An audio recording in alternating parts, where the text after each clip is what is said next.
जब श्री राम ने महादेव पे छोड़ा पाशुपतास्त्र, तो आइए जानते हैं। उससे पहले आप हमारे चैनल को सब्सक्राइब कर लीजिए और बेल आइकन को दबाना ना भूलें। जब भगवान राम ने रावण का अंत किया था, उसके कुछ वर्ष पश्चात श्री राम अश्वमेध यज्ञ करते हैं, यानी उनका अश्व जिस भी राज्य में जाएगा उसे उनके अधीन कार्य करना होगा।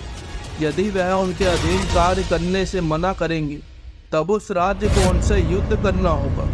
तब जैसे ही उनका अश्व राज्यों में जाता है, वहाँ के राजा श्री राम के अश्व को देख के जाने देते हैं। ऐसा करते करते श्री राम का अश्व वीरमणि के राज्य में जाके पहुँचता है।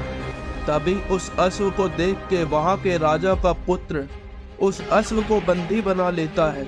तब यह बात श्री राम के छोटे भाई शत्रुघ्न को पता चलती है। यह सुन के शत्रुघ्न को अत्यंत क्रोध आता है। तब वह बजरंग बली से कहते हैं, हे वीर हनुमान, युद्ध की तैयारी करो, हमें शीघ्र ही उस राज्य पर आक्रमण करना होगा। तब बजरंग बली कहते हैं, परंतु शत्रुघ्न भैया, उस राज्य पर महादेव की कृपा है। यदि उस राज्य पर किसी ने भी आक्रमण किया तो उसे महादेव का सामना करना होगा। शत्रुघ्न भैया, हमें प्रभु राम से जाके इस बारे में बात करनी चाहिए। तब शत्रुघ्न कहते हैं, प्रिय हनुमान, यदि इस बात के लिए हम भैया राम को परेशान करें तो मेरे छोटे भाई होने का कर्तव्य टूट जाएगा। तब हनुमान युद्ध की तैयारी करते हैं। अतः कहते हैं, शत्रुघ्न भैया, हमें एक बार उस राज्य में जाके वहाँ के राजा से बात करनी चाहिए।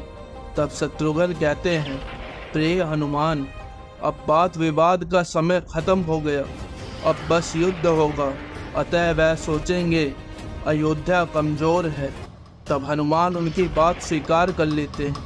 तब वह सब अपनी सेना लेकर युद्ध की ओर प्रस्थान करते हैं। वहीं दूसरी ओर देवपुर के राजा वीरमणि अपने पुत्रों से कहते हैं, रुक्मकंद, उनके अश्व को आज़ाद कर दो। अयोध्या कोई साधारण राज्य नहीं है, उसमें कई ऐसे योद्धा हैं जो अकेले ही संपूर्ण सेना के बराबर हैं। तब वीरमणि के पुत्र रुक्मकंद कहते हैं, पिताश्री, अवश्य ही अयोध्या में शक्तिशाली योद्धा होंगे, परंतु हमारे पास भी देवों के देव महादेव का आशीर्वाद है। यह युद्ध पूर्णतः हमारे अधीन रहेगा। आप कृपया हमें युद्ध की अनुमति दें। तब वीरमणि अपने पुत्रों से सहमत हो जाते हैं, अतः उन्हें युद्ध के लिए सज्ज करते हैं। तभी दोनों राज्य से भयानक सेनाएं युद्ध के लिए निकल जाती हैं। तभी भयंकर युद्ध शुरू हो जाता है। भरत जी के पुत्र पुष्कर और वीरमणि एक दूसरे पर भयानक दिव्यास्त्र चलाने लगते हैं। तभी भरत जी के पुत्र वीरमणि पे दिव्यास्त्र छोड़ते हैं, जिसका प्रहार वह सह ना सके और अपने रथ से नीचे गिर जाते हैं। दूसरी ओर शत्रुघ्न जी ने भी वीरमणि के पुत्रों को अपने नागपाश से बांध दिया। तभी कुछ देर बाद वीरमणि को होश आया। तब वह देखते हैं उनके पुत्रों को बंदी बना लिया है, अतः उनकी सेना हार के कगार पर है। तब वीरमणि तेज तेज महादेव को गुहार लगाते हुए स्मरण करते हैं। अतः यह बात सभी लोग जानते हैं। महादेव अपने भक्तों को हताश नहीं करते, अतः अपने भक्तों की रक्षा हेतु कुछ भी करने को तैयार रहते हैं। तभी वीरमणि के स्मरण करने के बाद महादेव अपने रौद्र रूप वीरभद्र नंदी भृंगी के साथ एक विशाल सेना को भेजते हैं। तभी शत्रुघ्न बजरंग बली से कहते हैं, देखो हनुमान, यह वही वीरभद्र है जिन्होंने देखते देखते राजा दक्ष का सर धड़ से अलग कर दिया।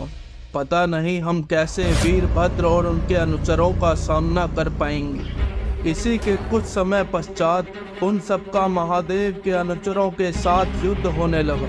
वीरभद्र का पुष्कर से, शत्रुघ्न जी का भृंगी से और हनुमान जी का नंदी से युद्ध होने लगा। तभी भयानक युद्ध शुरू हो जाता है। एक तरफ पुष्कर वीरभद्र पर अनेकों दिव्यास्त्र छोड़ते हैं, परंतु वीरभद्र पर उनके दिव्यास्त्रों का कोई असर नहीं होता। तभी वीरभद्र कूद के पुष्कर का सर धड़ से अलग कर देते हैं। अतः दूसरी तरफ भृंगी भी शत्रुघ्न जी को अपने अस्त्रों से बांध देते, परंतु नंदी बजरंग बली को नहीं हरा पाते, तभी नंदी जब हनुमान जी को नहीं हरा पाते तब वह अपने शिवास्त्र से बजरंग बली पर एक भयानक प्रहार करते हैं, जिसके प्रहार से बजरंग बली मूर्छित हो जाते हैं। तब अयोध्या के सैनिकों की हार और भरत के पुत्र को मृत देख के श्री राम अत्यंत क्रोधित हो जाते हैं। अतः वह अपने सभी अस्त्र लेके वहां पहुंच जाते हैं। तब श्री राम वहां वीरभद्र नंदी भृंगी को वहां देखते हैं। अतः दूसरी ओर अपनी सेना को असहाय देख तभी श्री राम वीरभद्र से कहते हैं, जैसे तुमने पुष्कर को मृत्यु के घाट उतारा है, वैसे ही अपनी मृत्यु के लिए तैयार हो जाओ। तब श्री राम वीरभद्र पर कई प्रहार करते हैं, परंतु सारे विफल हो जाते। यह देख के श्री राम अपने दिव्यास्त्रों को आवाहन देते हैं। अतः भगवान शिव के अनुचरों पर छोड़ते हैं, जिसके कारण उनके दिव्यास्त्र को वीरभद्र नंदी भृंगी सहन नहीं कर पाए।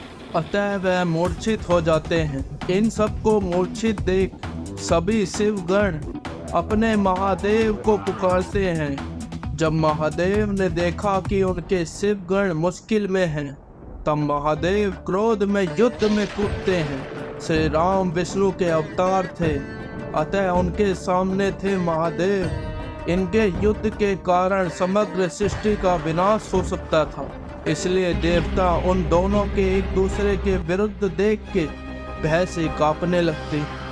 तभी महादेव की दृष्टि पड़ते ही अयोध्या की सेना मूर्छित हो गई। शुरुआत में महादेव को युद्ध क्षेत्र में देख श्री राम उन्हें प्रणाम करते और कहते हैं, हे महादेव, आपको अपने समक्ष देख के मैं धन्य हो गया, मेरा यह प्रणाम स्वीकार करिए। तब महादेव कहते हैं, हे राम, मैं तुम्हारे समक्ष खड़ा हूँ युद्ध के लिए। तब श्री राम कहते हैं, हे देवों के देव महादेव, आप ही कृपा से हम युद्ध कर रहे हैं, आप ही की कृपा से हम युद्ध में खड़े हैं। आप अपना क्रोध शांत कीजिए प्रभु और हम पे कल्याण कीजिए।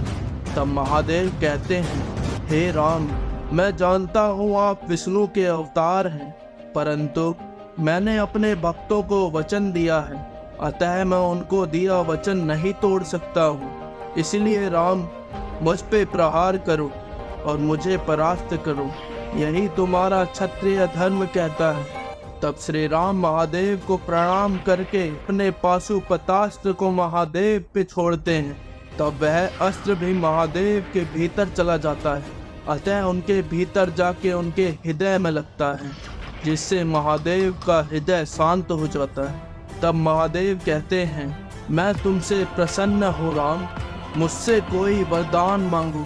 तब श्री राम कहते हैं, हे महादेव, आपका हम पे बहुत बड़ा उपकार होगा यदि आप मुझे वरदान के स्वरूप हमारे मूर्छित एवं मृत योद्धाओं को पुनः जीवन दान दें। तब महादेव सबको जीवित कर देते हैं। अतः वीरमणि श्री राम से क्षमा मांगते हैं। आशा है आपको हमारा फैक्ट अच्छा लगा होगा। हमारे ऐसे और फैक्ट जानने के लिए हमारे चैनल को सब्सक्राइब करें और बेल आइकन को दबाना ना भूलें। और आप अगला फैक्ट कौन सा देखना चाहते हैं कमेंट करके ज़रूर बताएं।